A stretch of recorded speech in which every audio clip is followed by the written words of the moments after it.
ஆருத்ரா தரிசன கதையை நம்ம தெரிஞ்சுக்கலான்னு சொன்னோம். அதில் 2 வகை கதை இருக்குது. அதில் முதல் கதையை பற்றி பார்க்கலாம். பார்க்கடலில் பள்ளி கொண்டிருந்தார் ஆதிசேஷன் மேலே மகாவிஷ்ணு. அப்போது திடீர்னு மகாவிஷ்ணுவோட உடல் எடை பாரம் அதிகமாகிட்டே இருந்துதான்.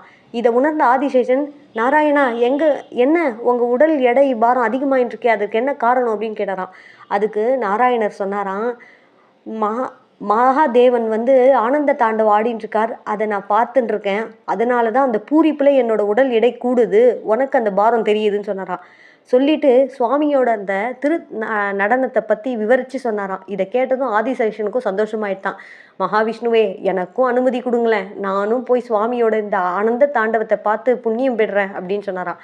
அதுக்கு மகாவிஷ்ணு, ஓ தாராளமாக, நீ பூலோகத்தில் போய் பிறந்து தில்லையில், அதாவது சிதம்பரத்தில் நீ சுவாமியை நினச்சி தவம் பண்ணனா கண்டிப்பாக ஆனந்த தாண்டவ தரிசனத்தை நீ பார்க்கலாம் அப்படின்னு சொல்லி அனுப்பிச்சாராம்.